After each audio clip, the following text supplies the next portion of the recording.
வணக்கங்களே. தமிழக அரசு வெளியிட்டுள்ள 5 முக்கியமான அறிவிப்புகள் என்னென்ன என்பதை பற்றி தான் நம்ம இந்த வீடியோவில் பார்க்க போகிறோம். முடிந்த அளவுக்கு இந்த வீடியோவை ஸ்கிப் பண்ணாமல் முழுமையாக பாருங்கள். இந்த வீடியோ உங்களுக்கு பயனுள்ளதாக இருந்துச்சுன்னா மறக்காமல் இந்த வீடியோக்கு ஒரு லைக் கொடுத்துருங்க. சரி, வாங்க இப்போ வீடியோக்குள்ளே போகலாம். முதல் அறிவிப்பு. டாக்டர் முத்துலட்சுமி ரெட்டி திட்டத்தின் கீழ் தமிழகத்தில் கர்ப்பிணிகளுக்கு 5 தவணைகளாக வழங்கப்பட்டு வரும் நிதியுதவி இனிமேல் 3 தவணைகளாக வழங்கப்படும் புதிய நடைமுறையானது நேற்று முதல் அமலுக்கு வந்துள்ளது. இதற்கு முன்பு வரை 5 தவணைகளாக வழங்கப்பட்டு வந்த 14,000 நிதியுதவியானது இனி 3 தவணைகளில் வழங்கப்படவும் உள்ளது. கர்ப்ப காலத்தின் 4வது மாதத்தில் 6,000-ம், குழந்தை பிறந்த 4வது மாதத்தில் 6,000-ம், குழந்தை பிறந்த 9வது மாதத்தில் 2,000-ம் வழங்கப்பட இருக்கிறது. அதேபோல பேறுகாலத்தில் 3வது மற்றும் 6வது மாதங்களில் இருமுறை ஊட்டச்சத்து பெட்டகங்கள் வழங்கப்படவும் உள்ளன. இந்த புதிய நடைமுறையானது நேற்று முதல் நடைமுறைக்கு வந்துள்ளது. இரண்டாவது அறிவிப்பு. அரசு பள்ளிகளில் 2024-25 கல்வியாண்டுக்கான மாணவர் சேர்க்கை கடந்த 1ஆம் தேதி முதல் நடைபெற்று வருகிறது. வழக்கத்தை விட ஒரு மாதத்துக்கு முன்பாகவே அரசு பள்ளிகளில் மாணவர் சேர்க்கை தொடங்கியிருந்தது. வரும் கல்வியாண்டிலிருந்து தனியார் பள்ளிகளுக்கு நிகராக உயர் தொழில்நுட்ப ஆய்வகம், ஸ்மார்ட் வகுப்புகள் என பல்வேறு வசதிகளை அரசு பள்ளிகளில் கொண்டு வர இருக்கிறது. அந்த வகையில் கடந்த 1ஆம் தேதி முதல் இன்று வரை அரசு பள்ளிகளில் மாணவர் சேர்க்கையானது 3 லட்சத்தை கடந்துள்ளது. நேற்று மாலை நிலவரப்படி 3,167 மாணவர்கள் சேர்ந்துள்ளனர். இதில் 92 மாணவர்கள் புதிதாக அரசு பள்ளிகளில் சேர்ந்தவர்கள் என்பது குறிப்பிடத்தக்கது.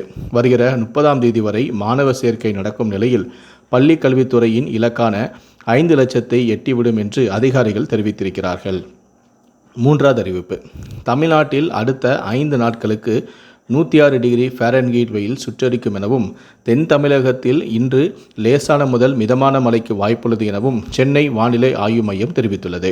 தென் தமிழகம், மேற்கு தொடர்ச்சி மலை மாவட்டங்கள் மற்றும் டெல்டா மாவட்டங்களில் ஓரிரு இடங்களிலும், காரைக்கால் பகுதிகளில் லேசான முதல் மிதமான மழை பெய்யக்கூடும் எனவும், ஏனைய தமிழக மாவட்டங்கள் மற்றும் புதுவையில் வறண்ட வானிலையே நிலவக்கூடும். 4ஆம் தேதி முதல் 7ஆம் தேதி வரை தமிழகம், புதுவை மற்றும் காரைக்கால் பகுதிகளில் வறண்ட வானிலையே நிலவக்கூடும். 8ஆம் தேதி தமிழகத்தில் ஓரிரு இடங்களிலும், புதுவை மற்றும் காரைக்கால் பகுதிகளில் லேசான முதல் மிதமான மழை பெய்யக்கூடும். தமிழ்நாட்டில் நேற்று 14 இடங்களில் வெயில் சுட்டரித்தது. தமிழ்நாட்டில் அதிகபட்சமாக ஈரோட்டில் 106 டிகிரி ஃபாரன்ஹீட், கரூரில் 105 டிகிரி, சேலம், வேலூர், தருமபுரியில் 104 டிகிரி, திருச்சியில் 103 டிகிரி, கோவை, மதுரை விமான நிலையம், திருத்தணியில் 102 டிகிரி, நாமக்கல், திருப்பத்தூரில் 102 டிகிரி வெயில் பதிவாகியுள்ளது. 4வது அறிவிப்பு.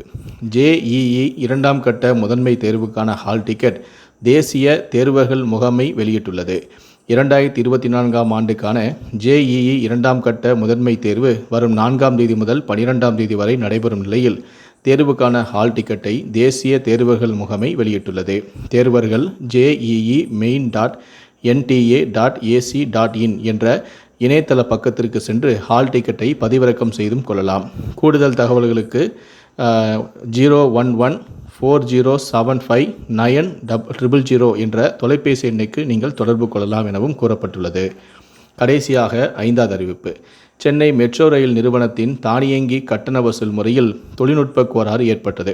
இதன் காரணமாக சென்னை மெட்ரோவில் ஸ்டாட்டிக் QR மற்றும் வாட்ஸ்அப் மூலம் டிக்கெட் பெறும் சேவையில் மார்ச் 31ஆம் தேதி காலை 11 மணி முதல் இரவு 8 மணி வரையிலும், ஏப்ரல் 1ஆம் தேதி காலை 11:30 முதல் மதியம் 1 மணி வரையிலும் தடை ஏற்பட்டது. மெட்ரோ ரயில் டிக்கெட்டுக்கு பணம் செலுத்தி QR பயணச்சீட்டை பெறாதவர்களுக்கு பணத்தை திருப்பி செலுத்த ஏற்கனவே நடவடிக்கையும் மேற்கொள்ளப்பட்டுள்ளது. இதுவரை பணத்தை திரும்ப பெறாதவர்களுக்கு 2 நாட்களில் திரும்ப செலுத்தப்படும் என மெட்ரோ ரயில் நிர்வாகம் வெளியிட்டுள்ள செய்திக்குறிப்பில் தெரிவிக்கப்பட்டும் உள்ளது. இந்த 5 அறிவிப்புகளை பற்றி உங்களுடைய கருத்துக்களை கீழே கூடிய கமெண்ட் செக்ஷனில் மறக்காமல் சொல்லுங்கள். நன்றி, வணக்கம்.